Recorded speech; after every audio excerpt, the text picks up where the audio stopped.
Hello everyone and welcome to Blaugrana Everything, and welcome back to the channel, and welcome to a match review as we take a look at Barcelona's 2-1 away win at the Estadio Manuel Valero, as Barca secured a very important win that sees them climb up to third spot in the standings after Real Betis suffered a 3-1 home loss to Atletico de Madrid. And Barcelona are here. We have arrived at the promised land, right? No, of course not, because now we can finally put pressure on Sevilla in second, and Atletico Madrid don't look like going away, but we do have that game in hand, so should we be able to beat Rayo Vallecano, and we can move 3 points clear of Atleti and closer to Sevilla in second.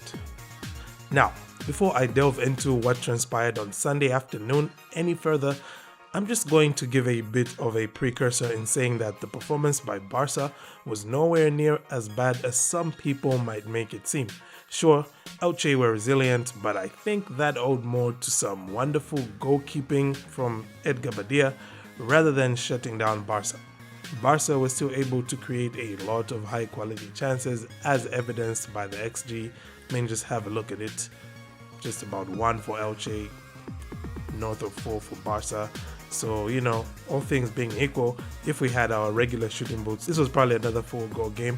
But anyway, I just want to quickly take you through the tactical setup of the two sides and then talk briefly about some negatives and positives, and also give you my man of the match. And don't forget to hit like and subscribe. So here is how the two teams set up. Start with the home team as usual.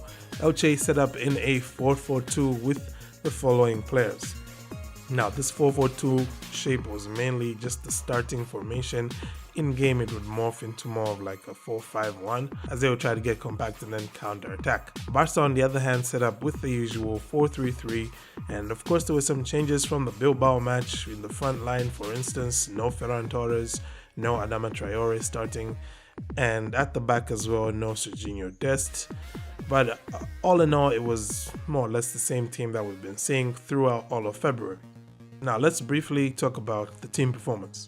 Like I said earlier, Barcelona created a lot of quality chances in this game, and this all happened despite Elche putting together a pretty good game plan. Elche are quite stubborn opposition, as even Real Madrid and Atletico Madrid can attest to, and their game plan, was pretty simple, seemed pretty effective, especially in that first half. What they were trying to do was to congest the middle of the park. Like I said, that 4-4-2 would morph into a 4-5-1 just to tighten up that space so Barcelona couldn't play through the middle, and in so doing they were trying to force Barcelona to look to create from wider areas, crosses, something which Barcelona have been pretty good at doing, with Adama and Dani Alves and Jordi Alba. And yeah, that was pretty much what Elche were trying to do, and for the most part it did seem to work in as far as stifling Barcelona through the middle. But this is a Barcelona team that, like we've just said, can hurt you in many different ways, and I think Barcelona were able to do that. They were helped by the fact that Elche did not play a low defensive line. Elche were not sitting deep. They were playing a little bit up higher, so there was plenty of time, and there was some space as well for the likes of Ousmane Dembele, Frankie de Jong, Aubameyang and the likes to make runs in behind.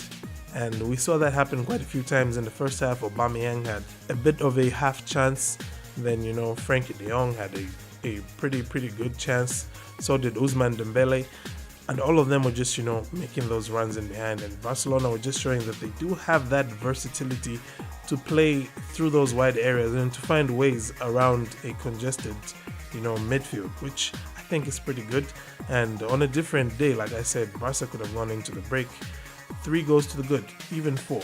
So this was that kind of a performance from Barca. It wasn't a terrible performance, once again, I'll say, but it's just more or less meeting your match in as far as the goalkeeper was concerned, because Edgar Badia was pretty damn good in this game, and it really did feel unfair to see him on the losing end. But then get those 3 points. Ferran Torres came off the bench and scored the all-important equalizer for Barca just when Elche was starting to get confident, and the match really became 50-50 after that, and it took a Memphis Depay, dribble down the left wing, which won a penalty for Barca, and Depay comfortably dispatched that penalty. That's how the game ended, 2-1 to Barcelona. So I'll get into talking about my negatives and positives. Did I have negatives here today? Yes, primarily just one, and that's defending the area behind Dani Alves. That's definitely going to be an issue for us if we're going to start with Alves in bigger matches, which I suspect will be the case, because I still think that Xavi doesn't yet trust Dest to start against the Real Madrids and Sevillas of this world quite yet. And in as much as we do know the benefits that Alves will give us, going forward, which we're not able to see in this game because he kept on being pinned back. But yeah, we need to worry about defending that space. Ronald Araujo did a very good job of it most of the time, but the one time he couldn't get there is the one time that Elche scored. So that's probably my only negative from this performance. Positives, I do have one or two, to be honest. First one is, I think, Marc-Andre ter Stegen. I come out here and I criticize ter Stegen whenever I feel he hasn't done well enough. And in this game, I'm going to come out here and give him a bit of a break, because I do think he did pretty good with the shots that he needed to save. So, of course, the Fidel shot, the first one, it went past him, probably shouldn't have. I always felt like if ter Stegen could learn to stick out his leg, and just like make a De Gea type of, leg deflected save. I don't know what you call that. Making a save with his foot. If he could have done that in that instance, probably could have saved him more, because that type of shot that went in, it's actually a weakness that ter Stegen has had. I think his entire Barcelona career, he's always considered goals from that sort of angle. And it's disappointing to see it happen, but then, it's good to see that he didn't hang his head, but he picked himself up and he made some pretty big saves. And even that final one at the death, even though it was like offside, he still made a very big save on that. And I remember watching that, I was thinking, yes, he's making saves. Thank you, Marc-Andre ter Stegen. And my last positive, of course, is the versatility and the stubbornness. No, not the stubbornness, the fighting spirit that this Barcelona team continues to show. So like I mentioned, there's the versatility in how Barcelona can attack you. They can play balls over the top for Dembele and Aubameyang to run onto. They can play through the middle, combination play with Pedri or Busquets or Gavi or Frenkie de Jong. And, they can whip in crosses from out wide with Jordi Alba, with Dani Alves, with Adama Traore, Ousmane Dembele. They can hurt you in so many different ways. And also just, the mentality, it's there. The strength is definitely there to not hang their heads when, despite putting in all that effort in the first half, Elche get just like one shot on target and it goes in. It's like, really? It's easy to be deflated in that moment, but the team wasn't. And like Marc-Andre ter Stegen said, Xavi demanded more intensity from them in the second half, and they gave it, and they came back and they won, and they're pretty much deserving to be sitting where they're sitting right now in that La Liga table. And hopefully they can get higher up. Well, with that out of the way, it's just time for me to give my man of the match. And I was a bit torn between two in this one, because I was actually thinking Busquets or Marc-Andre ter Stegen. Yes, Busquets had a decent game here, pretty good actually. But I'm going to go with Marc-Andre ter Stegen because of what I highlighted earlier. He was able to just, get himself psyched up and get himself back into the swing of things in as far as saving shots and as far as making the correct decisions. And so for that reason, Marc-Andre ter Stegen was my man of the match.